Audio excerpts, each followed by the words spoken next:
Hello everyone, welcome back to study club. So ये video मैं almost 2 months के बाद अपलोड कर रहा हूँ। आई नो ये बहुत बड़ा गैप है, बट कुछ रीजंस की वजह से मैं वीडियोस अपलोड नहीं कर पाया। But now I will try कि मैं रेगुलर रहूँ और रेगुलरली वीडियोस अपलोड करते रहूँ, और अब धीरे धीरे हम सब कुछ कवर भी कर लेंगे। सो इस वीडियो से हम क्लास 10th मैथ्स का चैप्टर इंट्रोडक्शन टू ट्रिग्नोमेट्री ये स्टार्ट कर रहे हैं। ये चैप्टर क्लास 10th मैथ्स का one of the hardest chapter, या फिर स्टूडेंट्स को ये सबसे डिफिकल्ट चैप्टर लगता है, क्योंकि इसका कुछ भी ऐसा कॉन्सेप्ट नहीं है जो आपने इससे पहले अर्ली क्लासेस में पढ़े हो। ये बिल्कुल एक न्यू टॉपिक है आपके लिए, बिल्कुल न्यू चैप्टर है। तो आज हम इसे पढ़ने वाले हैं। So without wasting much time, let's start a lecture. So trigonometry ये चैप्टर स्टार्ट करने से पहले हम सबसे पहले समझते हैं कि ट्रिग्नोमेट्री का मतलब क्या होता है। देखो, इस चैप्टर में हम क्या पढ़ेंगे। इस चैप्टर में हम पढ़ेंगे कि हमारा एक ट्रायंगल होता है, उसमें साइड्स और उसके एंगल, इनके बीच का रिलेशन, और इस रिलेशन के बेसिस पे ही जो है सारे क्वेश्चंस होने वाले हैं। ठीक है। अब देखो, ट्रिग्नोमेट्री ये ग्रीक वर्ड है, ग्रीक लेटर है। ट्रिग्नोमेट्री में देखो, ये इसे अगर हम स्प्लिट करें तो क्या बनता है, ट्रिगोनमेट्रॉन। ठीक है, ये ग्रीक वर्ड है जिससे हमने डिराइव किया है ट्रिग्नोमेट्री। अब देखो, ट्री मतलब क्या होता है, ट्राई मतलब क्या होता है 3, गॉन मतलब होता है साइड्स, मेट्रॉन मतलब मेजर, 3 साइड्स का मेजर। अब देखो, इसमें हम क्या पढ़ते हैं, studies relation between sides and angles. हमारे जो साइड हैं एक ट्रायंगल के, जैसे ये ट्रायंगल है तो इसके ये 3 साइड्स है, और इसके एंगल है, मतलब ये एंगल और ये एंगल, इनके बीच का जो रिलेशन है उसे हम समझते हैं। रिलेशन क्या है अभी हम धीरे धीरे समझेंगे। ठीक है।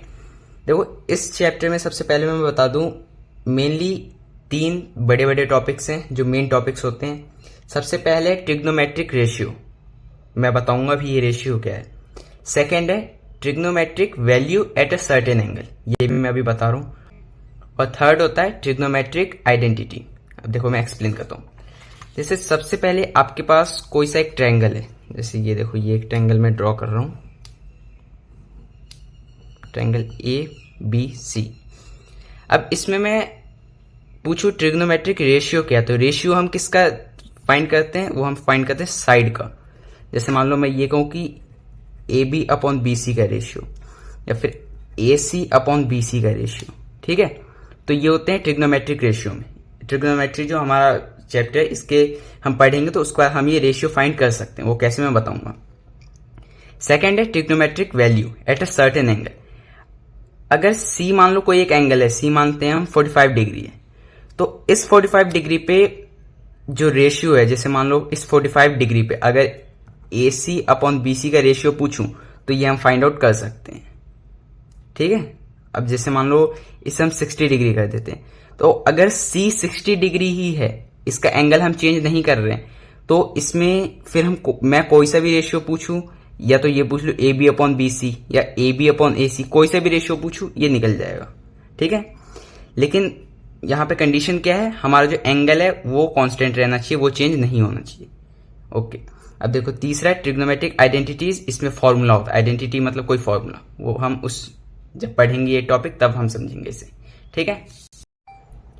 देखो, मैं एक बार और आपको समझा देता हूं। सबसे पहला मैंने बोला ट्रिग्नोमेट्रिक रेशियोज। रेशियो में हम क्या पढ़ते हैं, रेशियो मतलब कोई भी 2 चीज उसका रेशियो। तो 3 साइड है, उसमें से कोई भी 2 साइड का रेशियो, या तो हाइपोटेन्यूज अपॉन बेस, या परपेंडिकुलर अपॉन बेस, या परपेंडिकुलर अपॉन हाइपोटेन्यूज, ये इन सब का अपोजिट कुछ भी रेशियो हो वो हम फाइंड आउट कर सकते हैं। कैसे करेंगे वो हम वीडियोस में आगे देखेंगे। सेकंड है वैल्यू। किसी भी एक डिग्री पे, किसी भी एक एंगल पे हम वो जो हमने रेशियो देखे हैं, कोई सा भी रेशियो, अगर एंगल हमारा कांस्टेंट है तो उस कांस्टेंट एंगल पे हम रेशियो फाइंड आउट कर सकते हैं, और वो रेशियो हमेशा सेम होगा। ठीक है, ये भी हम देखेंगे। और थर्ड है आइडेंटिटी। आइडेंटिटी तो फॉर्मूला होता है, वो जब वीडियो आएगा, वो लेक्चर आएगा, तब हम उसमें समझेंगे और डिटेल में। आपको समझ में आ गया तो वेल एंड गुड, और अगर समझ नहीं आया तो कोई प्रॉब्लम नहीं है, हमने जस्ट स्टार्ट किया है। धीरे धीरे हम पढ़ेंगे, जब ये टॉपिक एक्चुअली हम पढ़ रहे होंगे तो सब समझ में आने लगेगा। ठीक है। तो सबसे पहले हम स्टार्ट करते हैं ट्रिग्नोमेट्रिक रेशियोज।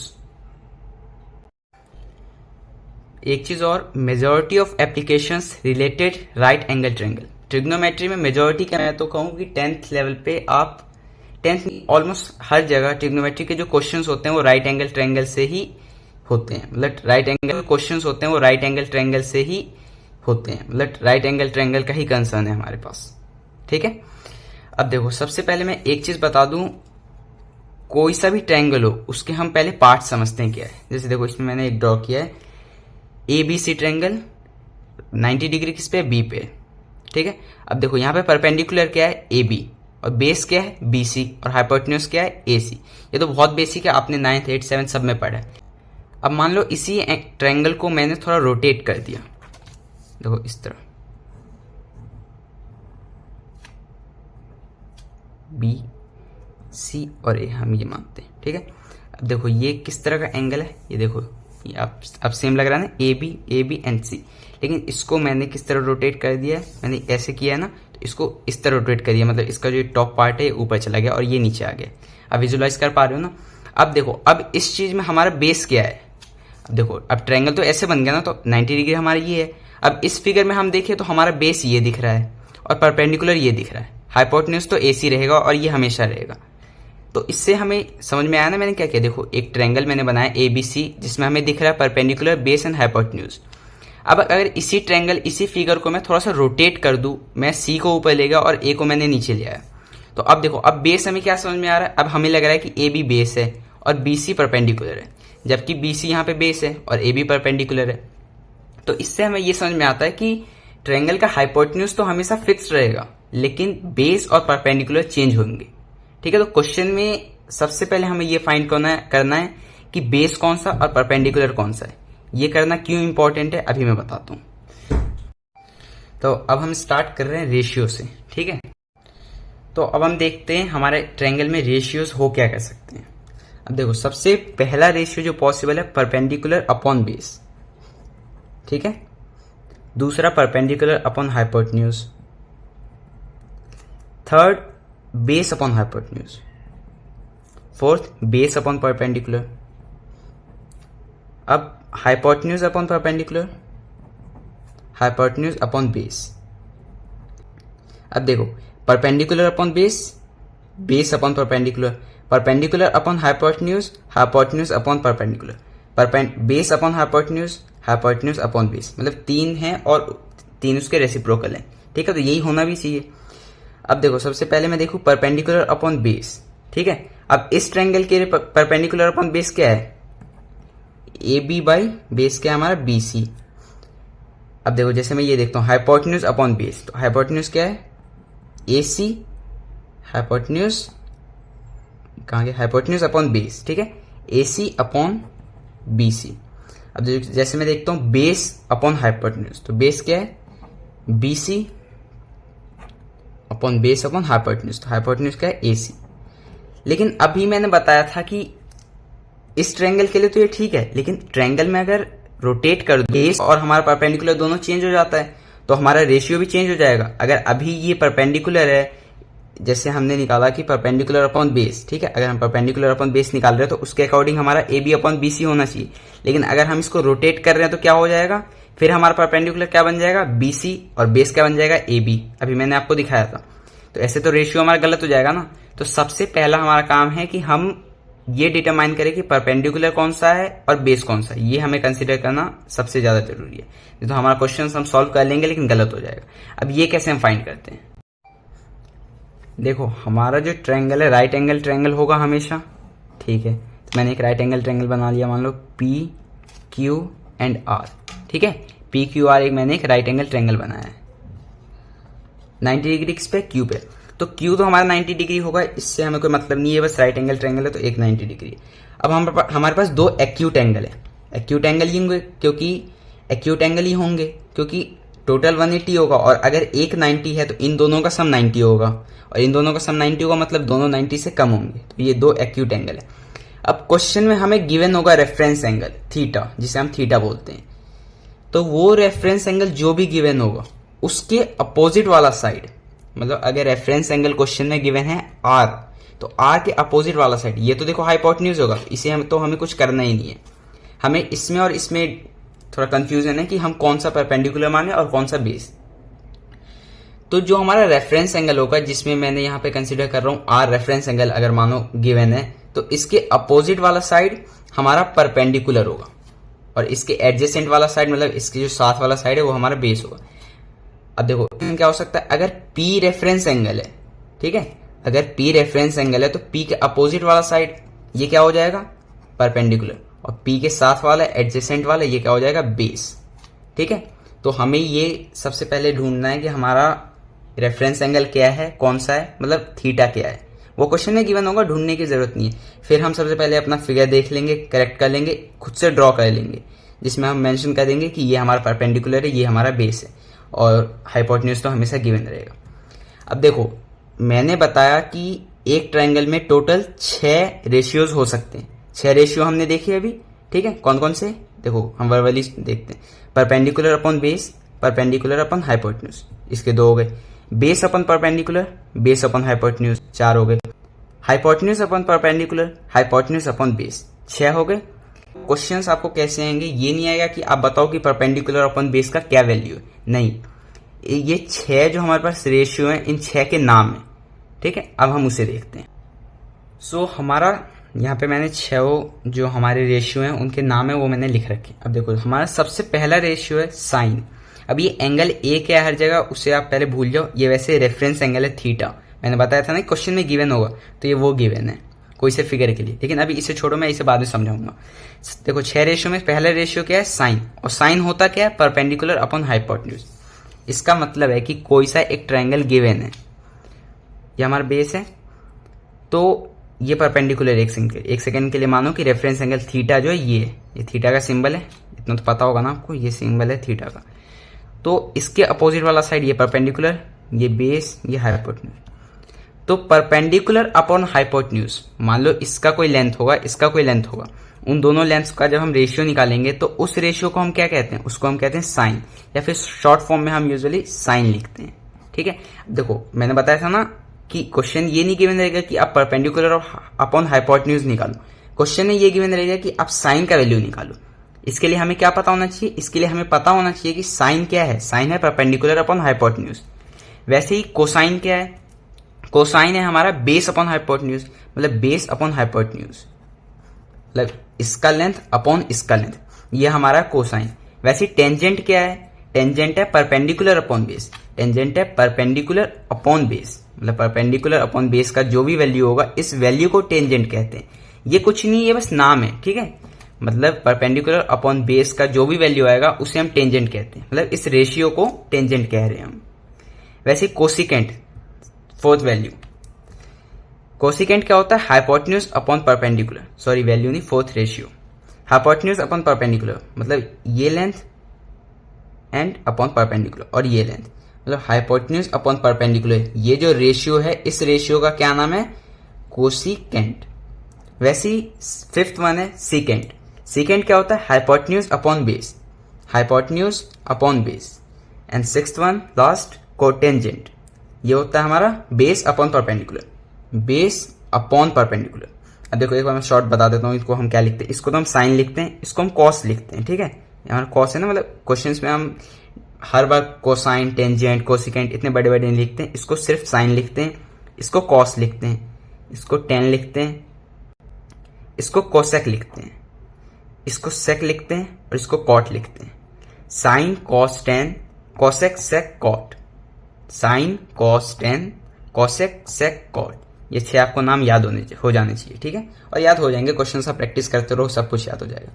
अब देखो जो हमारा रेशियो है, अब मैंने बताया था कि आपको क्वेश्चंस में ये पूछा जाएगा कि आप साइन का वैल्यू बताओ, आप कोसिकेंट का वैल्यू बताओ, तो आपको ये पता होना चाहिए कि कोसिकेंट क्या है, हाइपोटेन्यूज अपॉन परपेंडिकुलर, साइन क्या है, परपेंडिकुलर अपॉन हाइपोटेन्यूज। तो ये आपको याद करना पड़ेगा, तो इसका एक ट्रिक है, वो मैं आपको बता देता हूँ। देखो ट्रिक क्या है, पंडित बद्री प्रसाद हर हर बोले सोना चांदी तोले। ये एक तरीका होता है, हम किसी को भी किसी चीज से रिलेट करके याद कर लेते हो। ये देखो, ये सेंटेंस आपको याद करना इजी होगा, पंडित बद्री प्रसाद हर हर बोले सोना चांदी तोले। या और भी बहुत सारे तरीके हैं, लेकिन ये जो है बहुत ज्यादा यूज होता है और ये सिंपल है। तो देखो अब इसमें हर वर्ड का फर्स्ट लेटर, पंडित का पी, बद्री का बी, प्रसाद का पी, फिर यहाँ B H H S C T. अब ये कैसे हम देखेंगे, देखो पंडित बद्री प्रसाद हर हर बोले सोना चांदी तोले, इसको ऐसे ही इसी फॉर्म में आपको लिखना है, 3 फिर 3 फिर 3। अब देखो P upon H, P upon H, और नीचे क्या है S, तो ये हो गया साइन, ठीक है। बी अपॉन एच मतलब बेस अपॉन हाइपोटेन्यूज, तो ये हो गया सी, सी क्या है cos. And P upon B, ये क्या है टी, टी मतलब 10। अब देखो एस से बहुत लोग सेक भी सोचेंगे, सी से कॉट भी सोचेंगे, लेकिन ये पहले आपको 6 याद हो जाएंगे ना, इसी सीक्वेंस में याद करने। ये नीचे का छोड़ दो, इसे मैं बताता हूं कैसे याद करना है। यहां जो हमारे ऊपर के 3 है ना, इनके ये हैं नाम, ठीक है। साइन कॉस 10 मतलब पंडित बद्री प्रसाद हर हर बोले सोना चांदी तोले। तो इसमें पी अपॉन एच क्या है साइन, बी अपॉन एच क्या है कॉस, पी अपॉन बी क्या है 10। अब देखो एक चीज मैं यहां पे बता देता हूं, जो हमारा साइन होता है ये कोसेक का रेसिप्रोकल होता है, ये होता है। मतलब अब क्यों होता है इसका कोई सॉल्यूशन है, आगे आपको पता चल सकता है, मतलब बहुत ज्यादा आप डीपली पढ़ोगे ट्रिग्नोमेट्री को, लेकिन 10th लेवल पे क्यों होता है ये आपको जानना जरूरी नहीं है, बस होता है। कोसाइन मतलब कॉस का जो रेसिप्रोकल होता है वो सेक होता है, और 10 का जो रेसिप्रोकल होता है वो कॉट होता है। तो इससे हम क्या समझ सकते हैं कि अगर साइन अगर परपेंडिकुलर अपॉन हाइपोटेन्यूज है तो साइन का रेसिप्रोकल क्या है कोसेक, तो कोसेक की वैल्यू क्या हो जाएगी हाइपोटेन्यूज अपॉन परपेंडिकुलर। कोसाइन का रेसिप्रोकल होता है सेक, तो कोसाइन बेस अपॉन हाइपोटेन्यूज है, तो सेक क्या हो जाएगा हाइपोटेन्यूज अपॉन बेस। वैसे ही 10 का रेसिप्रोकल होता है कॉट, 10 अगर परपेंडिकुलर अपॉन बेस है तो कॉट का वैल्यू क्या होगा ये आप बताओ, ठीक है सिंपल है। तो इनके जो रेसिप्रोकल होते हैं वो ये 3 होते हैं, साइन का कोसेक, कॉस का सेक, 10 का कॉट। अब देखो इसे हम याद कैसे करते हैं, इसके लिए एक छोटा सा ट्रिक है, मैं वो बताता हूं आपको। देखो ये हमारे पास 6 रेशियोज हैं, साइन कॉस 10 ये तो सबको याद होता है कि सबको याद हो जाता है कि ऊपर के 3 है, इसका रेसिप्रोकल कौन सा किसका है वो हमें याद करना है। तो देखो आपको एक फ्रेज याद रखना है को, इसे याद रखो जहां पे, अब देखो इनमें से जिस भी रेशियो में को लगा है उससे हटा दो, और जिसमें नहीं लगा उसमें लगा दो। जैसे देखो साइन है तो इसमें साइन है, को तो है नहीं, तो हम को अगर लगा देते हैं तो कोसाइन। अब कोसाइन से थोड़ा आप रिलेट करो तो ये कोसेक सा साउंड कर रहा है ना, कोसाइन कोसेक, तो साइन का अपोजिट हो गया कोसेक। कॉस, अब देखो इसमें को लगा है, ठीक है को लगा है ना इसमें, तो इसे हम हटा देंगे, अब सिर्फ एस बचा, तो इससे आप समझ लो ये कोसेक है, ठीक है। क्योंकि इन तीनों में हमें तो पता है ना, नाम तो हमें पता है कि कोसेक सेक और कॉट है, रेसिप्रोकल किसका कौन सा है हमें ये चीज याद करना है। तो एस से अगर कुछ है तो एस से देखो ये तो है नहीं, ये है और ये भी नहीं है, तो ऑब्वियसली सेक होगा कोसेक का, सॉरी कॉस का सेक। और 10, अब देखो इसमें भी को नहीं लगा है तो हम को लगा देंगे, को 10, इसका अगर टेंजेंट में पूरा लिखता तो कोटेंजेंट आ जाता, तो 10 का क्या होगा रेसिप्रोकल कॉट। जहां को लगा है वहां से हटा दो तो जो वर्ड बनता है वो है उसका रेसिप्रोकल, और जहां को नहीं लगा है वहां पे लगा दो। जैसे यहां नहीं लगा था साइन तो इसमें मैंने को लगा दिया, कोसाइन मतलब कोसेक, थोड़ा रिलेट करो। यहां कॉस था को लगा था तो को मैंने हटा दिया तो एस बचा मतलब सेक, क्योंकि इसमें देखो एस सिर्फ यही है ना, तो इतना तो आप थोड़ा कॉमन सेंस यूज करोगे। और तीसरा है 10, तो 10 में को नहीं लगा तो हमने को लगा दिया तो कोटेंजेंट, ठीक है। तो ये हमारा हो गया कॉट।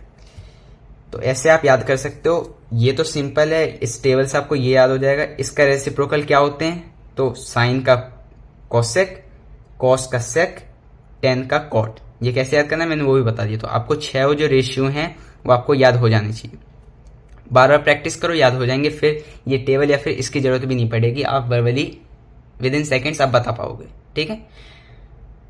देखो हमने सारे रेशियोज तो पढ़ लिए, अब यहाँ पे ए जो मैंने बोला था मैं बाद में समझाऊंगा, मैं वो समझाता हूँ कि साइन ए कोसाइन ए का यहाँ मतलब क्या है। ए का मतलब है कि देखो कोई सा भी एक एंगल गिवन है तो आपको क्वेश्चंस में लिखा नहीं रहेगा कि angle A is reference angle या फिर एंगल ए इज थीटा, जो रेफरेंस एंगल होगा वो उस रेशियो के साथ लगा हुआ होगा, ठीक है। यहाँ पे साइन ए का वैल्यू पूछ रहा, मान लो ये ट्रायंगल है ए बी सी, साइन ए पूछ रहा, तो साइन ए का मतलब है कि ए जो है हमारा थीटा है, मतलब रेफरेंस एंगल है। तो इससे हमें यहां से फाइंड आउट करना होगा फिर कि ये परपेंडिकुलर हुआ, अपोजिट, एडजेसेंट बेस और ये हाइपोटेन्यूज, ठीक है।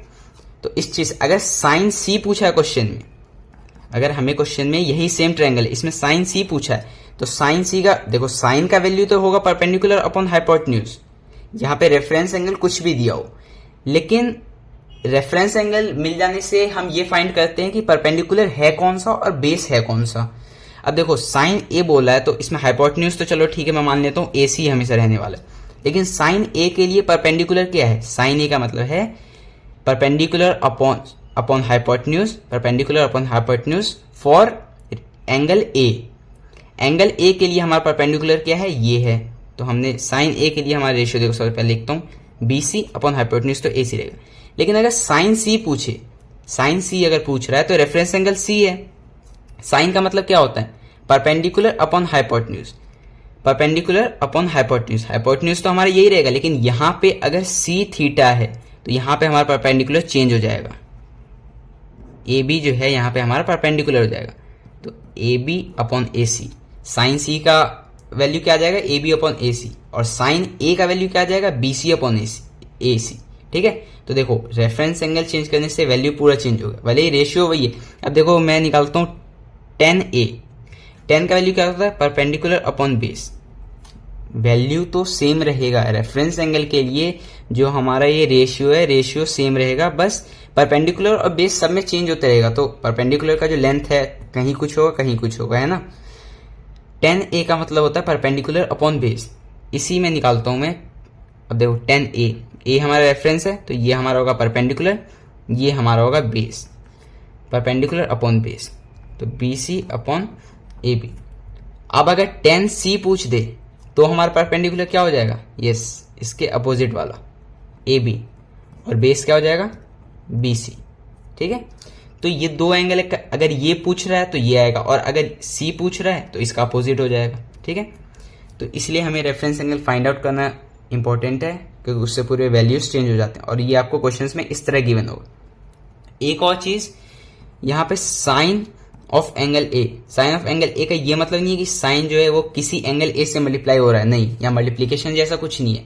साइन ए का मतलब है कि sine, find the value of sine with reference to angle A, मतलब साइन का वैल्यू जो है परपेंडिकुलर अपॉन हाइपोटेन्यूज, साइन का जो वैल्यू है परपेंडिकुलर अपॉन हाइपोटेन्यूज, इसे फाइंड आउट करो किस रेफरेंस एंगल के कॉन्टेक्स्ट में, एंगल ए के कॉन्टेक्स्ट में, क्योंकि साइन का जो वैल्यू है परपेंडिकुलर अपॉन हाइपोटेन्यूज ये ए के कॉन्टेक्स्ट में और सी के कॉन्टेक्स्ट में टोटली डिफरेंट आने वाला है। तो हमें किस रेफरेंस एंगल के कॉन्टेक्स्ट में आंसर फाइंड आउट करना है, वो यहां पे गिवन है कि sine of which angle, angle A, sine of which angle, angle C. ठीक है, तो ये मतलब है, मल्टीप्लीकेशन जैसा कुछ नहीं है। अब ट्रिग्नोमेट्रिक रेशियोज में मैंने ऑलमोस्ट सब कुछ समझा ही दिया है। इसका अब हम चलो स्टार्ट करते हैं क्वेश्चंस, क्योंकि हम कितना भी थ्योरी पढ़ ले, कितनी भी अच्छी अंडरस्टैंडिंग कर ले थ्योरेटिकल पार्ट की, अगर हम मैथ्स में क्वेश्चन नहीं कर रहे हैं तो हमारा थ्योरी पढ़ने का कोई मतलब है ही नहीं, क्योंकि क्वेश्चंस करेंगे तब हमें समझ में आएगा कि क्वेश्चंस आते कैसे, हमें उसे करना कैसे, और क्वेश्चन सॉल्व करने का एक अप्रोच तभी डेवलप होगा। और अल्टीमेटली हमें थ्योरी नहीं लिख के आना है, हमें क्वेश्चन सॉल्व करके दिखाना है, तभी समझ में आएगा कि हाँ हमने थ्योरी पढ़ा है, हमें ये कॉन्सेप्ट आता है। तो अब हम कर रहे हैं क्वेश्चंस। सो यहाँ पे एक छोटा सा टॉपिक और रह गया, मैं उसे क्विकली समझा देता हूँ, फिर हम क्वेश्चंस करेंगे। देखो सबसे पहले आपको ये माइंड में रखना है कि ट्रिग्नोमेट्री में क्या है। ट्रिग्नोमेट्री में हम क्या पढ़ते हैं, हम पढ़ेंगे कि साइड्स और एंगल के बीच का जो रिलेशन है उस पर क्वेश्चंस आते हैं, और वो हमें पढ़ना है। तो trigonometric values remain constant and same angle, हमारे जो ट्रिग्नोमेट्रिक वैल्यूज हैं वो एक कांस्टेंट एंगल के लिए सेम रहते हैं। ठीक है, ट्रिग्नोमेट्रिक वैल्यूज भी और ट्रिग्नोमेट्रिक रेशियो भी। अब देखो इसका मतलब क्या है, जैसे यहाँ पे हमारा ट्रायंगल है ए आर एस, इसमें 90 डिग्री एस पे है, और रेफरेंस एंगल जो है ये थीटा हम मान रहे हैं। ठीक है, थीटा मान लो कुछ भी एंगल है, से यहाँ पे थीटा 45 डिग्री है। तो अगर इसके लिए मैं टेन थीटा निकालूं, यहाँ पे थीटा मैंने एंगल मेंशन किया हुआ है ना, तो मैं अगर टेन थीटा पूछूं तो इसका यही मतलब है कि टेन ए, मतलब इस एंगल को मान के हमें परपेंडिकुलर और बेस अपना पहले निकालना है। तो परपेंडिकुलर ये हो जाएगा, बेस ये हो जाएगा। टेन थीटा पूछा है तो टेन का फॉर्मूला क्या था, टेन का जो रेशियो है वो आपको याद हो गया होगा अभी तक I hope, perpendicular upon base, तो परपेंडिकुलर अपॉन बेस। तो इसका जो लेंथ होगा अपॉन इसका लेंथ, मान लो इसका लेंथ है 4 सेंटीमीटर, ठीक है, इसका है कुछ मान लो, इसका मान लो 5 सेंटीमीटर। ठीक है, तो इसका जो रेशियो हो गया वो क्या हो गया 4:5, मतलब 4/5। अब ये मान लो कि इतना 4, ये 4 है। अब इस ट्रायंगल को देखो, इससे बड़े वाले ट्रायंगल को, इसका लेंथ मान लो 8 है और इसका मान लो 5 है ना, इसको 10 मान लो। ठीक है, वैसे देखो ये डबल होना चाहिए, है नहीं, लेकिन मान लो कि ये ए क्यू जो है मतलब यहाँ से यहाँ तक ये 10 है, और यहाँ पे पी क्यू जो है ये 8 है। एक सपोज करना, आपको यहाँ पे एक एज्यूम करना है कि ये 4 है, ठीक है, ये 8 है, ये 5 है। अगर इस एंगल के लिए मैं tan थीटा पूछूं तो देखो इस ट्रायंगल में भी थीटा यही है, हमारा एंगल चेंज नहीं हुआ है, ये 45 डिग्री मान लो, tan 45 बोल लेता हूं मैं। तो इस एंगल के लिए tan 45 क्या था, परपेंडिकुलर अपॉन बेस। अब इस वाले ट्रायंगल के लिए tan 45 क्या होगा, अब इसका परपेंडिकुलर ये ना हो कि ये हो गया और बेस ये ना हो कि ये हो गया, तो 8 अपॉन ये कितना है 10, तो ये क्या हो जाएगा 4/5। इसे हम रिड्यूस करेंगे तो 4/5 हो जाएगा। यहाँ पे मैंने एज्यूम किया है कि नंबर्स मैंने डबल कर दिए जिससे हम सिंप्लीफाई करके इजिली इसे इक्वल दिखा सके, लेकिन नंबर डबल नहीं भी होते हैं, फिर भी कुछ भी नंबर होगा उसे आप सिंप्लीफाई करोगे, डेसिमल में आपका आंसर आएगा, लेकिन वो आंसर जो होगा वो इससे मैच करेगा। अब देखो इस बड़े वाले ट्रायंगल को ले लेते हैं, इसमें भी थीटा यही है, ट्रायंगल हम साइड को इंक्रीज करें लेकिन थीटा वही है।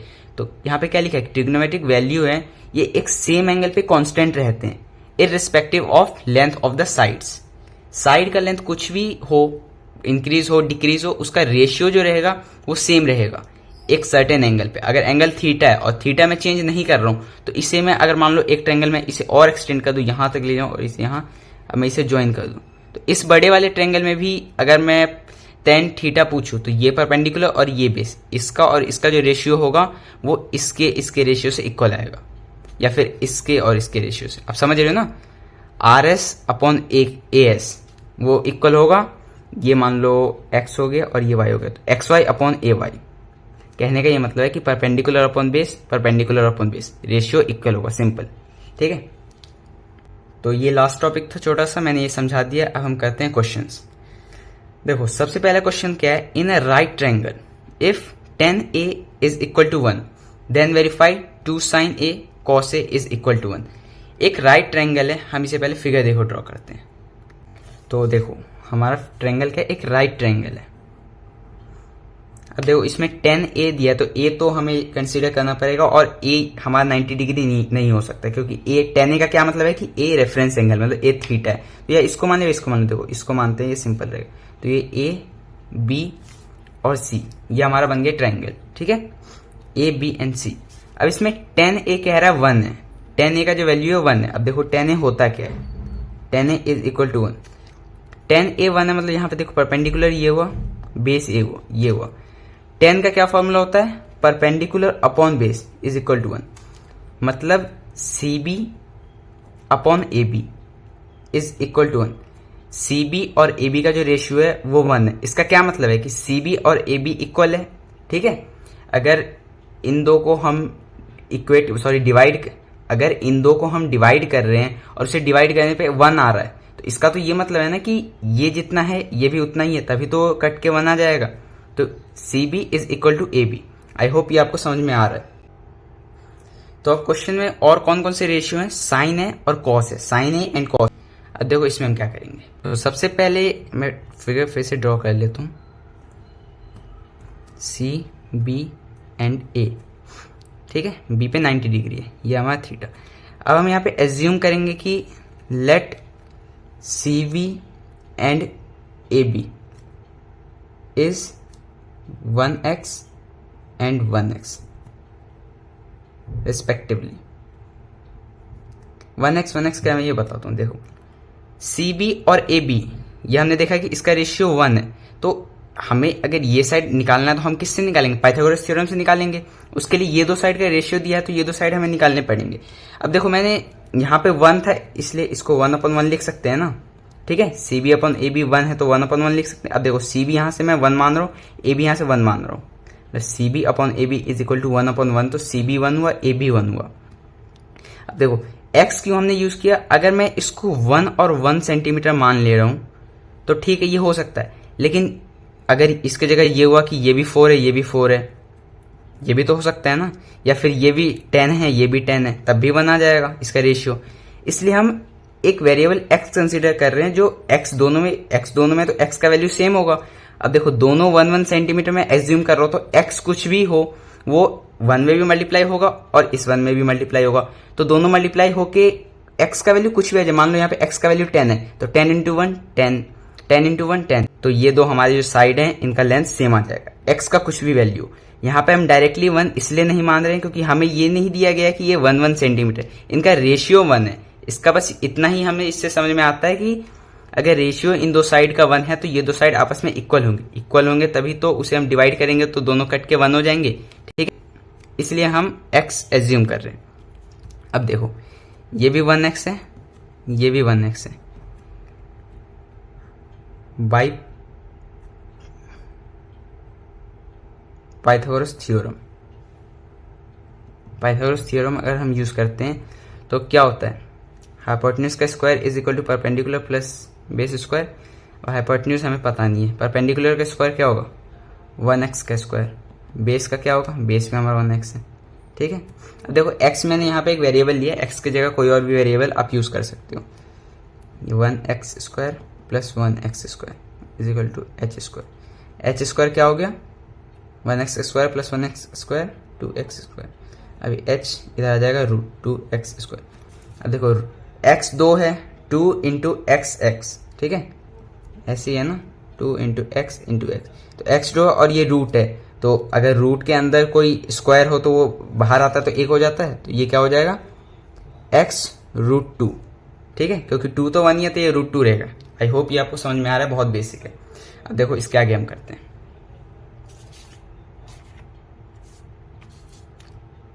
तो मैं यहाँ पे फिर से फिगर ड्रॉ कर लेता हूं।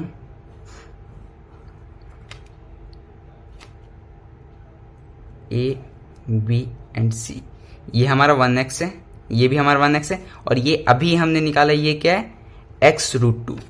अब हमें पूछा क्या, अब देखो ये जो इक्वेशन है इसे हम एज इट इज लिख लेते हैं, 2 sin a cos a is equal to 1। 2 sin a, sine का फॉर्मूला क्या होता है, परपेंडिकुलर अपॉन हाइपोटेन्यूज। ये है हमारा, ठीक है, तो हमें तो पता है कि परपेंडिकुलर और बेस ये है, तो ये तो हमने पहले ही देख लिया।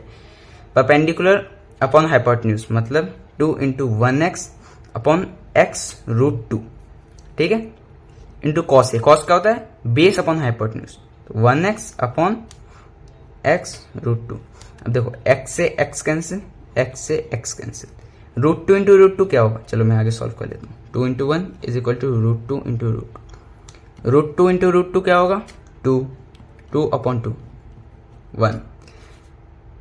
इसका जो वैल्यू आगे हमने इतना सॉल्व किया ना, ये 1 है और इज इक्वल टू 1, तो वेरीफाई करना था, हेंस वेरीफाई, ठीक है, समझ में आ गया। तो ये क्वेश्चन तो सॉल्व हो गया, लेकिन इस क्वेश्चन का जो एक कॉम्प्लिकेटेड पार्ट है कि हमने वहां पे एक्स क्यू एज्यूम किया था, वो अगर बच्चों को नहीं समझ में आया किसी को, तो मैं एक बार और एक्सप्लेन कर देता हूँ। देखो जैसे क्वेश्चन से डिफरेंटली मैं एक्सप्लेन कर रहा हूँ। जैसे हमारा ट्रायंगल है ए बी एंड सी, ठीक है। अगर हमें ये चीज गिवन है कि A B upon B C मतलब परपेंडिकुलर अपॉन बेस, इसका जो रेशियो है ये 1 है, ठीक है, मतलब इसका लेंथ और इसके लेंथ, इनको हम जब डिवाइड कर रहे तो ये 1 आ रहा है। ये कब पॉसिबल है, ये तभी पॉसिबल है जब ए बी और बी सी का लेंथ सेम होगा तभी तो वो आपस में कैंसिल हो जाएंगे और 1 बन जाएंगे, ठीक है। लेकिन अगर सेम नहीं होगा तो 1 हो ही नहीं सकता है। तो यहां से हम बस एक कंक्लूड कर सकते हैं कि A B upon B C 1 है। तो अब इसको हम या तो बहुत अच्छी ये कह लेते हैं कि इसको भी 1 मान लो, इसको भी 1 मान लो, ठीक है, 1। लेकिन ये भी तो हो सकता है कि ये 1 ना हो के ये 4 सेंटीमीटर हो और ये भी 4 सेंटीमीटर हो, तब भी 4/4 डिवाइड होके 1 बन जाएगा। या फिर 4 भी ना हो, ये 6 सेंटीमीटर हो तो ये भी 6 सेंटीमीटर हो, तो 6/6 भी 1 आ जाएगा। तो हम कैसे एज्यूम करें कि ये कितना सेंटीमीटर है, क्योंकि हाइपोटेन्यूज निकालने के लिए हमें कम से कम 2 साइड पता होना चाहिए, तो इसलिए हम एक वेरिएबल यूज करते हैं। अब देखो 1 हमें रेशियो दिया था ना, तो नंबर हम 1 रखेंगे। इससे पहले देखो A B upon B C is equal to 1/1 लिख सकता हूं। अब हम एक वेरिएबल यूज कर लेते हैं x दोनों जगह, कि A B upon B C ratio तो 1 दिया, लेकिन एक वेरिएबल हम यूज कर रहे हैं कि अगर इसका लेंथ कुछ भी हो, इसका लेंथ अगर 10 सेंटीमीटर भी हो तो x यहाँ पे 10 होगा, ठीक है, x 10 होगा तो यहाँ भी 10 हो जाएगा और यहाँ भी 10 हो जाएगा, क्योंकि वेरिएबल दोनों जगह सेम है। देखो एक और एग्जाम्पल मैं देता हूँ, ए बी सी, हमें ये गिवन है कि A B upon B C का रेशियो जो है वो है 3:4, ठीक है। ए बी और बी सी को जब हम डिवाइड कर रहे हैं तो उसका रेशियो जो आ रहा है वो 3:4 आ रहा है। तो यहां से एक चीज हम ये देख सकते हैं कि अगर हम ए बी को 3 सेंटीमीटर मान ले और BC को 4 सेंटीमीटर 3 सेंटीमीटर है और BC 12 सेंटीमीटर है। तो अब देखो परपेंडिकुलर अपन बेस का रेशियो निकालो 9/12 3/4। हमने इसको सिंप्लीफाई किया तो अब भी यही आ गया। इसके जगह पे और भी कुछ करेंगे, जैसे 3 है, इसको अगर मैं 15 मान लूँ और इसको अगर मैं 20 मान लूँ तो 15/20 ये भी 3/4 आ जाएगा। तो हम इसमें कैसे डिसाइड करें? तो अब देखो AB/BC रेशियो क्या दिया है 3:4, तो नंबर यही रहने दो, यहाँ पे एक वेरिएबल यूज कर लो कि अब इसका लेंथ कुछ भी हो, इसका अगर लेंथ अगर 15 है ना तो x यहाँ पे क्या होगा 3 इंटू क्या करेंगे जो 15 आएगा 5, और यहाँ 5 है तो यहाँ भी 5 होगा। आप चेक कर लो 4 इंटू 5 20, तो ये 15 ये 20, रेशियो आ गया 3:4। तो x वो नंबर है जो डिवाइड करके हमारा रिजल्ट ला रहा है, और x दोनों जगह सेम है तो रेशियो भी चेंज नहीं होगा। आई होप अब आपको ये समझ में आ गया होगा, नहीं आया तो एक बार रिपीट करो, मैंने बहुत सिंपल वे में आपको ट्राई किया कि समझ में आ जाए। ठीक है, अब हम मूव करते हैं नेक्स्ट क्वेश्चन की तरफ। देखो हमारा नेक्स्ट क्वेश्चन है in triangle ABC right angle at B। पहले फिगर बना लेते हैं। ट्रायंगल ABC राइट एंगल किस पे दिया गया है B पे। ठीक है, ठीक है। AB is 24 centimetre, AB is 24 centimetre, BC is 7 centimetre. Determine sine A cos A and sine C cos C। पहले रेफरेंस एंगल A लेना है तो साइन और कॉस का वैल्यू बताना है, फिर रेफरेंस एंगल C लेना है तो साइन और कॉस का वैल्यू बताना है। ठीक है, पहले हम A का करते हैं। A के लिए अगर थीटा है तो परपेंडिकुलर क्या हो जाएगा इसका अपोजिट वाला साइड, और बेस हमारी ये हो जाएगा हाइपोटेन्यूज यही। अब देखो साइन कॉस दोनों जगह निकालना, और हमें पता है कि साइन के रेशियो में हाइपोटेन्यूज आता है, तो हाइपोटेन्यूज हम निकालना पड़ेगा। अब देखो यहाँ तो हमारे दो साइड से गिवन है तो हम पाइथागोरस से निकाल लेंगे। मैं क्विकली आपको करके बता देता हूँ। परपेंडिकुलर अपॉन बेस स्क्वायर, ठीक है। H square is equal to A B क्या होगा 24 का स्क्वायर, सॉरी यहाँ पे देखो परपेंडिकुलर जो है हमारा 7, वैसे प्लस कर रहे हो तो आगे पीछे करेंगे कोई दिक्कत नहीं है, लेकिन देखो यहाँ कंफ्यूजन है, हमें ध्यान रखना है परपेंडिकुलर हमारे ये और ये बेस है, तो उसी सीक्वेंस में मैं लिखता हूँ परपेंडिकुलर स्क्वायर। तो परपेंडिकुलर क्या है 7 का स्क्वायर प्लस बेस क्या 24, तो 24 का स्क्वायर। अब देखो 7 का स्क्वायर क्या होगा 49, 24 का स्क्वायर क्या होता है 576, ठीक है। इसको ऐड कर लेंगे 6 to 5 आ जाएगा, h क्या आ गया √6 to 5। 6 to 5 किसका स्क्वायर है 25 का, गुड। तो हाइपोटेन्यूज हमारा कितना आ गया 25 सेंटीमीटर। अब देखो हम पहला जो है हमारा साइन ए कॉस ए, हम इसका वैल्यू निकालते हैं, ठीक है। ए साइन ए क्या होता है, साइन क्या होता है परपेंडिकुलर अपॉन हाइपोटेन्यूज। इस क्वेश्चन के लिए परपेंडिकुलर हमारा क्या है, परपेंडिकुलर है हमारा 7 और हाइपोटेन्यूज क्या है 25, तो 7/25 is sine A, simple. Cos A क्या है, आपको ये दिखाना है कि sine A is equal to perpendicular upon hypotenuse, then आपको वैल्यू पुट करना है, ठीक है, स्टेप बाय स्टेप करना है। दूसरा क्या है कॉस ए, कॉस क्या होता है बेस अपॉन हाइपोटेन्यूज। बेस क्या है हमारा, बेस हमारा ये नहीं है, बेस हमारे ये, आपको रेफरेंस एंगल से ही देखना है और ये चीज ध्यान रखना है, ठीक है। 24/25 फर्स्ट था। अब देखो सेकंड है सी, हमारा रेफरेंस एंगल क्या है सी, तो मैं पहले उसके लिए फिगर बना लेता हूं। ए बी सी, थीटा में सी पे लेता हूं। लेंथ तो सेम होगा, लेंथ में तो कोई चेंज नहीं आएगा, ठीक है, सेंटीमीटर में सारी। अब परपेंडिकुलर क्या हो गया, ये हो गया बेस बी सी, हाइपोटेन्यूज तो हमेशा सेम रहेगा। अब देखो पहला क्या हमें निकालना था, बी ऑप्शन है ना, साइन सी एंड कॉस सी, ठीक है। साइन सी क्या होगा परपेंडिकुलर अपॉन हाइपोटेन्यूज होगा, यही रेशियो तो कभी चेंज नहीं होगा ना, लेकिन यहाँ पे परपेंडिकुलर और बेस जो है वो चेंज हो जाएंगे। तो साइन सी, सी रेफरेंस एंगल है तो इसके लिए परपेंडिकुलर कौन सा है ये, तो परपेंडिकुलर 24 हो गया और हाइपोटेन्यूज तो वही रहेगा। और कॉस सी क्या होगा, कॉस सी होता है बेस अपॉन हाइपोटेन्यूज, तो यहाँ पे बेस क्या है, बेस हमारा ये है 7/25। तो अब देखो यहाँ पे कॉस का वैल्यू क्या है, साइन का वैल्यू क्या है 7/25 कॉस है, लेकिन यहाँ पे फर्स्ट वाले में हमारा कॉस क्या है 24/25, और यहाँ पे साइन का वैल्यू क्या है 24/25, तो कॉस का क्या है 7/25। ये अपोजिट है, तो इससे आपको समझ में आ रहा है कि अगर हम रेफरेंस एंगल को अल्टरनेट कर देते तो हमारे आंसर्स अल्टरनेट हो जाते हैं, ठीक है। तो ये था हमारा सेकंड क्वेश्चन, सिंपल है, कोई डाउट नहीं होना चाहिए। अब हम करते हैं थर्ड क्वेश्चन। तो थर्ड क्वेश्चन है हमारा, if sine A is 3/4 calculate cos A and tan A. देखो साइन ए हमें गिवन है 3/4। पहले तो हम एक फिगर बना लेते हैं।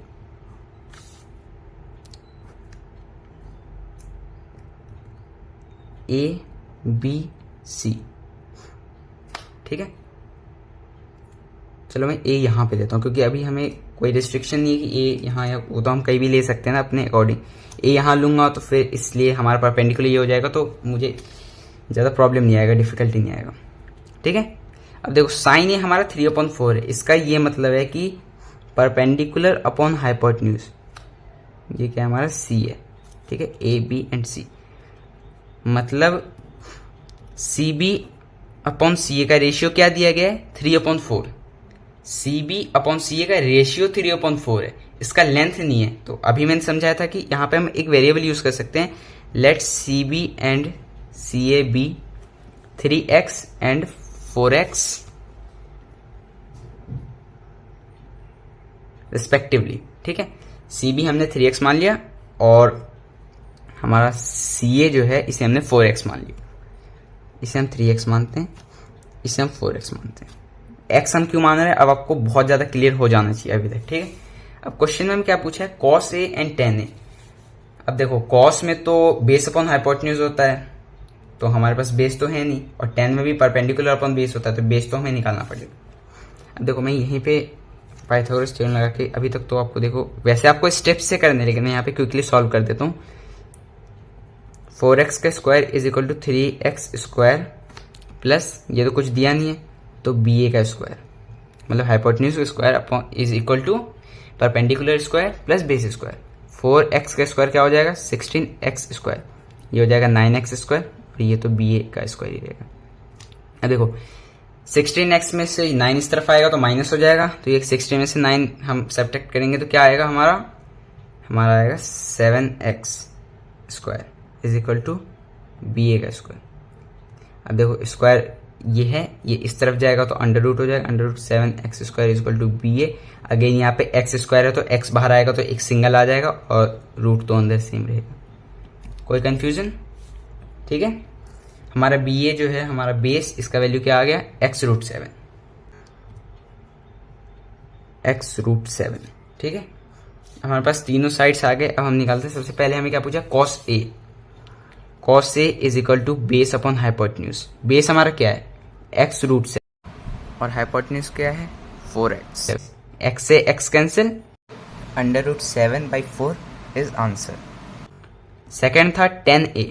tan क्या होता है परपेंडिकुलर अपॉन बेस, ठीक है। tan क्या होता है परपेंडिकुलर अपॉन बेस। परपेंडिकुलर हमारा क्या है 3x, बेस क्या है x√7, x से x कैंसिल, हमारा tan a का वैल्यू आ गया 3√7। सिंपल है, बहुत सिंपल क्वेश्चन है। मैं बहुत ज़्यादा डिटेल में नहीं समझा रहा हूँ, क्योंकि इसके बेसिक जो है मैंने बहुत डिटेल में पहले समझा है, तो ये आपको अब समझ में आ रहा होगा, ठीक है। अब हम कहते हैं फोर्थ क्वेश्चन।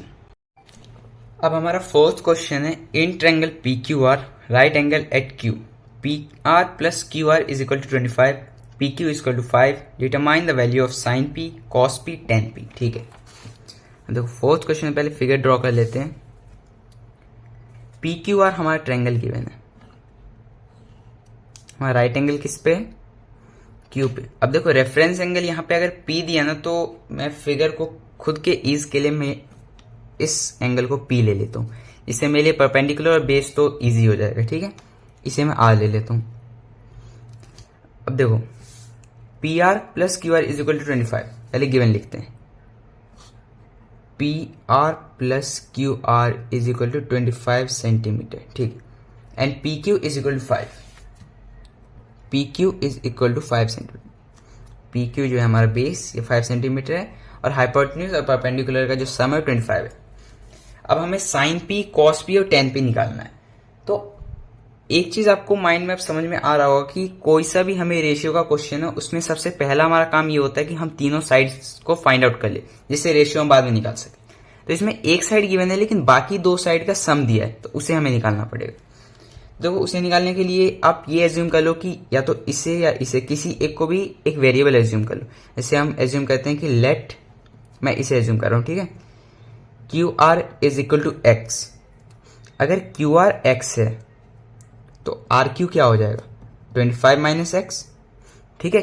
अगर इन दोनों का सम 25 दिया है और इसे अगर मैं x मान रहा हूं और ये दोनों का सम 25 है, तो ये तो 25 में से x जितना सब्ट्रैक्ट होगा वो आएगा ना।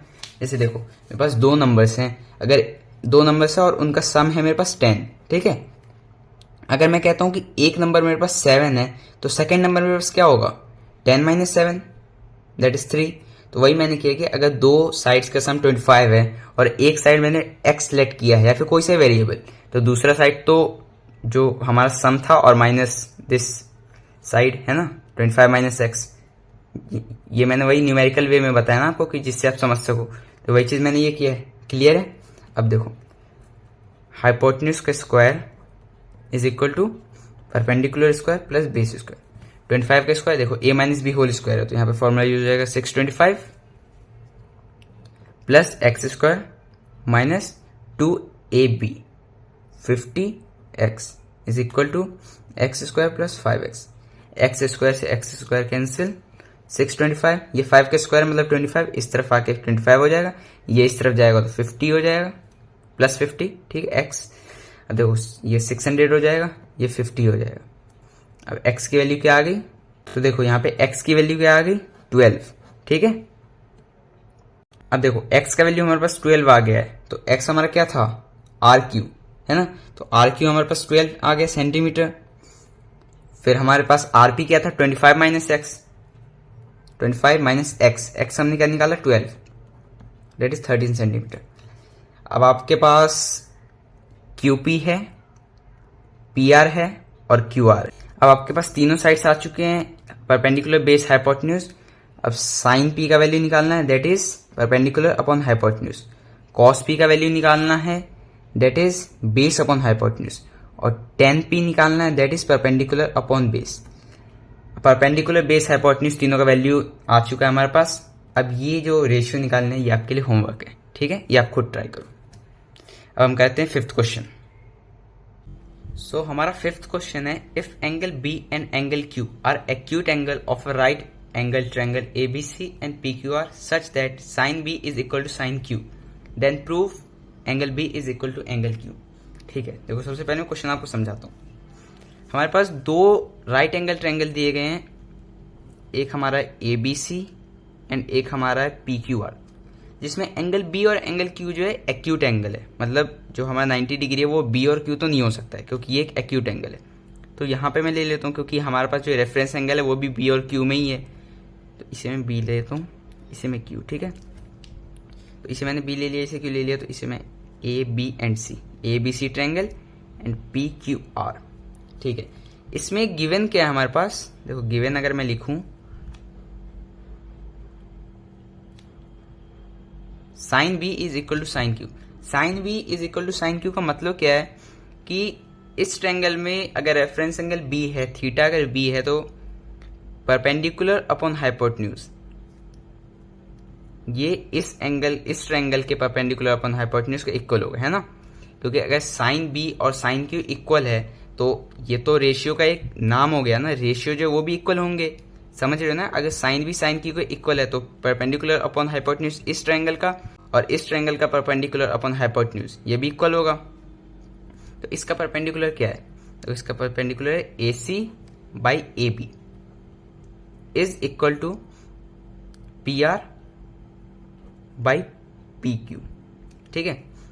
अब देखो मैं एक काम करता हूं कि जो हमारे परपेंडिकुलर है उसको एक साथ लिख लेता हूँ और जो हमारे हाइपोटेन्यूज है उसको एक साथ लिख लेता हूँ। देखो इसमें AC परपेंडिकुलर है और इसमें क्या है PR, तो AC ये इस तरफ आ गया, PR अगर ये इस तरफ आ गया तो ये उस तरफ चला जाएगा, एक तो समझो मैंने क्रॉस मल्टीप्लिकेशन किया, और इधर क्या आ गया AB बाई PQ, ठीक है। ये हो गया हमारा AC by PR, AC by PR is equal to AB by PQ, और इसे मैं लेट करता हूँ कि ये K के इक्वल है, K कोई सा भी एक वेरिएबल है उसके ये इक्वल है, ठीक है, कोई कंफ्यूजन नहीं। लेट इसलिए किया क्योंकि ऐसे क्वेश्चंस में हमें कहीं मैथ्स में कई जगह ऐसे होते हैं जहां पे हमें लेट करना पड़ता है तभी हमारा सॉल्यूशन आता है, ठीक है। देखो तो इस इक्वेशन को जो है इसे हम लेट करते हैं कि let this equation AC by PR is equal to AB by PQ is equal to an alphabet that is K। यहाँ पे हम कोई से भी अल्फाबेट यूज कर सकते हैं। अब देखो अगर ये पूरा AC बाई PR इसके इक्वल है और ये इसके इक्वल है तो ये भी इसके इक्वल होगा, मतलब AC बाई PR K के इक्वल होगा, A C by P R is equal to K. अब यहाँ से ए सी का वैल्यू निकालो आप, पी आर इंटू के। अब इस वाले इक्वेशन में ये भी इसके इक्वल होगा, A B by P R is equal to K. तो ए बी की वैल्यू क्या आ गई, पी क्यू इंटू के। ठीक है, अब देखो हमारे पास ए सी का वैल्यू आ चुका है, ए बी का वैल्यू आ चुका है, ए सी का वैल्यू आ गया, ए बी का वैल्यू आ गया। अब दो वैल्यू आ गए तो हम थर्ड वैल्यू निकालते हैं, मतलब थर्ड जो हमारा साइड है उसका वैल्यू निकालते हैं। चलो ठीक है, ये कैसे निकलेगा, ये हमारा पाइथागोरस थ्योरम से निकलेगा। ठीक है, तो अब मैं एक बार यहाँ पे फिर से एक फिगर ड्रॉ कर लेता हूँ। हमारा जो फिगर था A B and C, P Q and R. ये फिगर्स आपको भी एग्जाम में या फिर कहीं भी आप सॉल्यूशन करते हो तो ड्रॉ करना, लेकिन आप बिल्कुल अच्छे से नीट एंड क्लीन पेंसिल से और स्केल यूज करके ड्रॉ करना, ऐसे रफ फिगर मत बनाना। ठीक है, अब देखो हमने क्या किया था कि हमारे पास ए सी का वैल्यू क्या आ गया था, पी आर इंटू के, और ए बी का वैल्यू क्या आ गया था, पी क्यू इंटू के। हम सी बी का वैल्यू निकाल लेते हैं।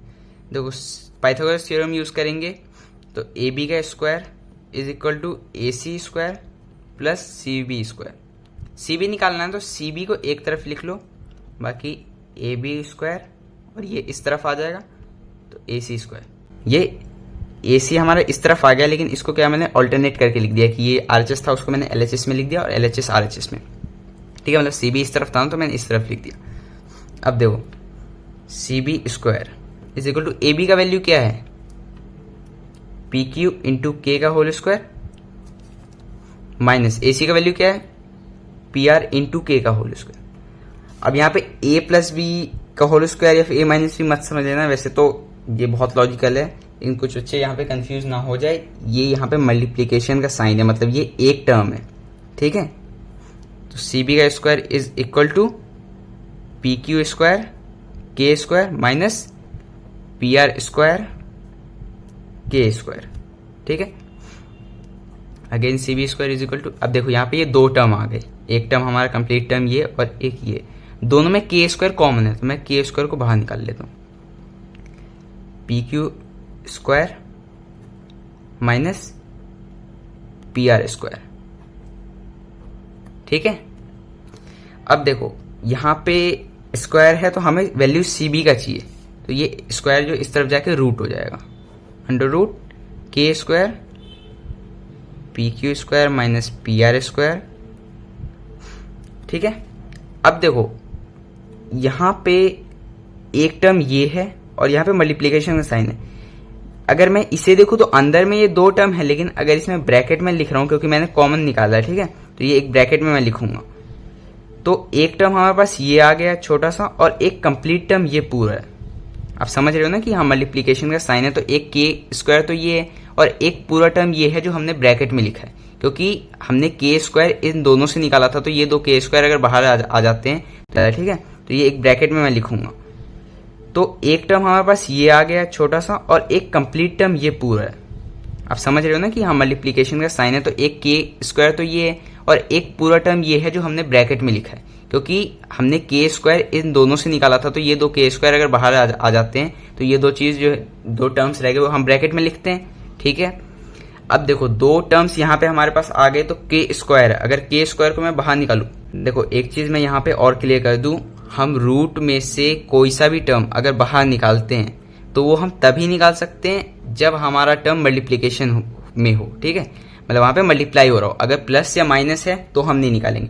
जैसे मान लो यहाँ पे के स्क्वायर नहीं होता, P Q square minus P R square होता, तो अब देखो ये भी स्क्वायर है ये भी स्क्वायर है, लेकिन इसका ये मतलब नहीं है कि हम इसे एक सिंगल करके बाहर निकालेंगे, क्योंकि ये माइनस का साइन है, यहाँ पे मल्टीप्लीकेशन का साइन है, तो एक कंप्लीट टर्म हम इसे कंसिडर कर रहे हैं और एक इसे, तो हम के बाहर निकाल सकते हैं और रूट में क्या बच जाएगा, P Q square minus P R square. ठीक है, अब देखो आगे है, अब देखो हमारे पास ये इक्वेशन बन गया था। ठीक है, अब देखो आगे क्या करते हैं कि एक बार फिगर और आपको दिखा देता हूं, यहाँ पे A B and C, P Q and R. अब हमने इसमें सी बी का वैल्यू निकाला। अब देखो परपेंडिकुलर अपन परपेंडिकुलर था, हमने एक जगह किया था, और हाइपोटेन्यूज अपन हाइपोटेन्यूज एक जगह किया था, जिसे हमने के इक्वल इक्वेट किया था। आपको याद है ना कि A C upon P R is equal to A B upon P Q is equal to K. हमने के से इक्वेट किया था ये दोनों रेशियो को, परपेंडिकुलर के रेशियो को और हाइपोटेन्यूज के रेशियो को, तो वही चीज हम यहाँ पे बेस के साथ करते हैं। अब देखो सी बी का और आर क्यू, ठीक है, C B upon R Q, C B upon R Q, ये क्या हो जाएगा हमारा, सी बी का वैल्यू क्या है, K under root P Q square minus P R square. और अगर यहां पे आप ध्यान से देखो आर क्यू का वैल्यू अगर मैं निकालूं तो यहां पे देखो मैं पाइथागोरस से निकाल देता हूं, पी क्यू का whole square is equal to P R का होल स्क्वायर प्लस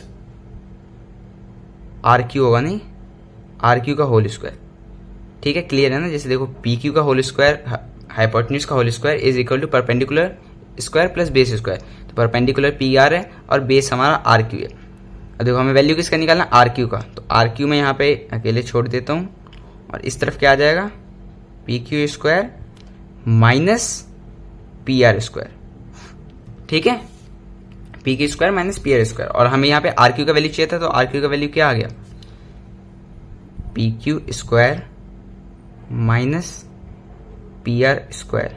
एक चीज और यहाँ पे देखो हमने मिस कर दिया, आर क्यू का होल स्क्वायर है, हमें वैल्यू आर क्यू का चाहिए, ठीक है, तो ये स्क्वायर जो है ये भी इस तरफ जाएगा, तो ये क्या हो जाएगा, ये रूट आ जाएगा, ठीक है, समझ गए ना। अब देखो अब हमारे पास आर क्यू का वैल्यू क्या आ गया, P Q square minus P R square जो होल अंडर रूट में।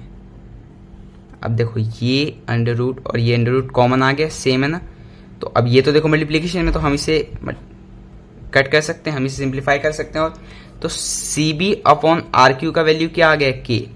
और आप याद करो कि A C by P R is equal to A B by P Q, ये भी के इक्वल था, तो ultimately A C by P R is equal to A B by P Q is equal to C B by R Q आ गया। मतलब ये दोनों भी के इक्वल है और ये भी के इक्वल है, तो ये तीनों आपस में इक्वल होंगे, ठीक है ना।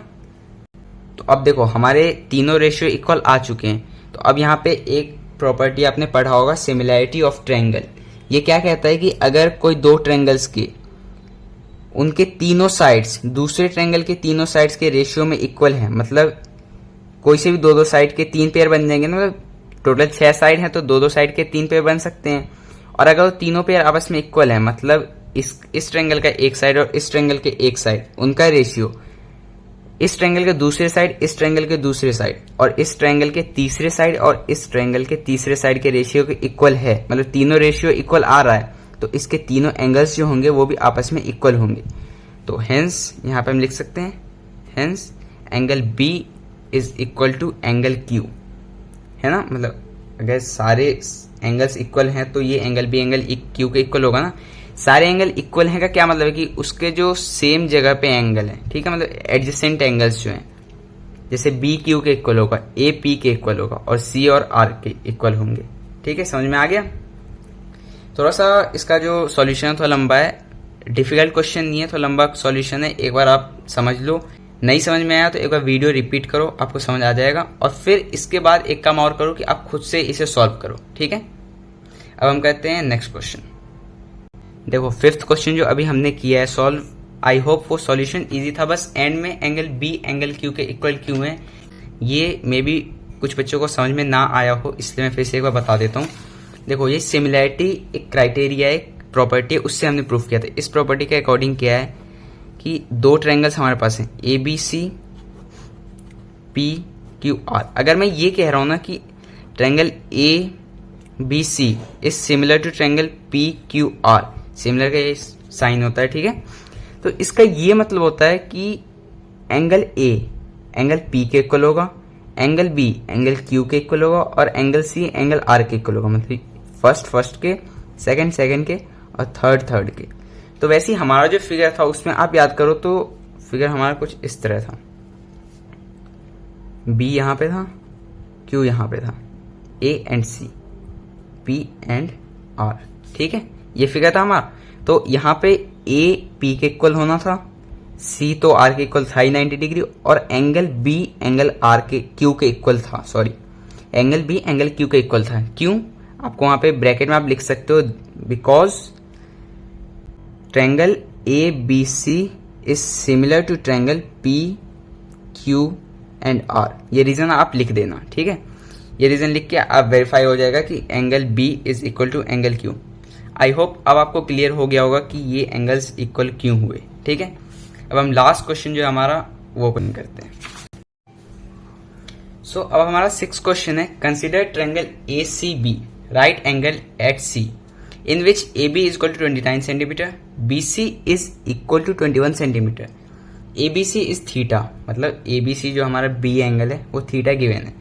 तो cos square theta plus sine square theta का वैल्यू बताना है और cos square theta minus sign square theta, ठीक है। सबसे पहले फिगर ड्रॉ कर लेते हैं। ABC right angle at C, ABC B पे थीटा बोला है ना, तो मैं बी को यहां ले लेता हूं जिससे रेफरेंस एंगल हमारा सिंपल हो जाए और परपेंडिकुलर बेस में कंफ्यूजन ना हो। अब देखो अब परपेंडिकुलर क्या है हमारे पास, base and hypotenuse, perpendicular base hypotenuse सबसे पहला है। और हाँ लेंथ भी हमें गिवन है ना, ए बी हमारे पास 29 है, A B 29, B C is 21। Sine cos अब कुछ भी निकालना हो सबसे पहले हमें पता है हमें तीनों साइड्स फाइंड आउट करने, 2 साइड हमें गिवन है, थर्ड हम निकालेंगे। कैसे निकालेंगे, डायरेक्टली मैं करता हूँ, वैसे आप एग्जाम में या फिर कहीं भी क्वेश्चन सॉल्व करो स्टेप बाय स्टेप करना है आपको, ठीक है, तभी मार्क्स मिलेंगे। मैथ्स में स्टेप के मार्क्स होते हैं। Hypotenuse square is equal to base square plus perpendicular square, perpendicular का वैल्यू निकालना है। 29 का स्क्वायर क्या होता है 841, ठीक है, और 21 का 441 प्लस पी स्क्वायर। अब देखो 841 minus 441 is equal to P square, ठीक है। तो अब 841 minus 441 is equal to P square. अब देखो 1 में से 1 गया 0, 4 में से 4 गया 0 एंड 400 आ गया is equal to P square. P is equal to √400। P की वैल्यू क्या आ गया हमारे पास 20 सेंटीमीटर में गिवन है ना, सेंटीमीटर। अब P हमारे पास 20 आ गया, ये 21 है, ये 29 है। अब हम निकाल सकते हैं cos square plus sine square theta. Theta यही है जैसे cos स्क्वायर A रहता है तो हम A रेफरेंस एंगल मानते हैं, बाकी हम उससे फिर परपेंडिकुलर पर हम बेस का रेशियो निकाल लेते हैं। यहाँ पे रेफरेंस एंगल B ना लिख के थीटा दिया है, कोई दिक्कत नहीं है उससे। तो अब देखो cos square theta plus sine square theta. cos square का रेशियो क्या है, base upon hypotenuse plus perpendicular upon hypotenuse, sine का होता है, और इसका भी स्क्वायर है, इसका भी स्क्वायर है। बेस अपॉन हाइपोटेन्यूज क्या है, बेस अपॉन हाइपोटेन्यूज 21 अपॉन 29 का whole square plus perpendicular upon hypotenuse, perpendicular हमने क्या निकाला 20 अपॉन 29 का होल स्क्वायर, ठीक है। अब देखो 441 29 के स्क्वायर में अभी सॉल्व नहीं कर रहा हूँ क्योंकि हमारे पास डिनोमिनेटर सेम है, और ये हो गया 400 29 का होल स्क्वायर। अब देखो नीचे क्या रहेगा 29 का होल स्क्वायर 441 प्लस ये 841 हो जाएगा। अब देखो यहाँ पे ये हमारे पास 841 आ गया, 29 का होल स्क्वायर आप जो भी सॉल्व करोगे वो यहाँ पे वैल्यू आ जाएगा। ये हमारा आ गया रेशियो, फर्स्ट का ये आंसर है। सेकंड सेम है, रेशियो तो वही है, बस सब्ट्रैक्ट करना है, तो आप यहाँ पे प्लस ना डाल के सब्ट्रैक्ट साइन डाल लोगे और फिर हमारा आंसर आ जाएगा, ठीक है। कोई डाउट? आई होप आपको सारे क्वेश्चंस इजी लगे होंगे, इंटरेस्टिंग थे और समझ भी आ गए होंगे। वैसे यहाँ पे 29 का स्क्वायर आप क्या ही निकालोगे इस क्वेश्चन में, पहले मैंने बताया था 29 का स्क्वायर 841 है, तो इसका आंसर यहाँ भी 841 आ जाएगा, फिर ये कैंसिल होकर 1 आ जाएगा आंसर। फिर भी 29 के स्क्वायर आप एक बार कर लेना, कैलकुलेशन आपकी और अच्छी हो जाएगी। और सेकंड में कुछ नहीं है, सेकंड आपके लिए होमवर्क है। सेकंड में cos square theta minus sign square theta, ratio same है, यहाँ पे प्लस साइन था, यहाँ पे माइनस है इस सेकंड में, तो ये भी सेम है, ये आपके लिए होमवर्क है, ठीक है। अब देखो इस पहले टॉपिक के जितने हमारे क्वेश्चंस थे, अलग अलग तरह के क्वेश्चंस हमने सॉल्व किए, आई होप आपको ये समझ में आए होंगे।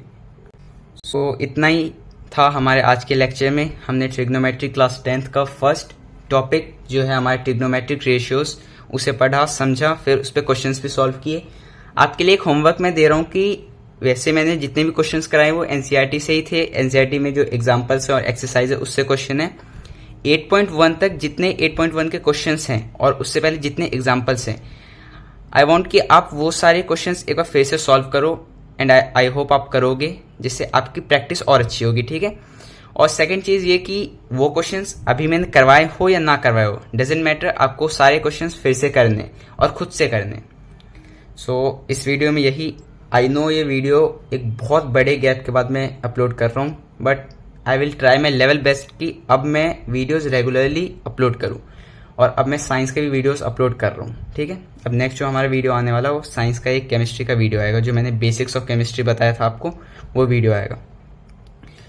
सो आज की वीडियो के लिए बस इतना ही। मिलते हैं नेक्स्ट वीडियो में, जिसमें हम बेसिक्स ऑफ केमिस्ट्री का पहला लेक्चर देखेंगे।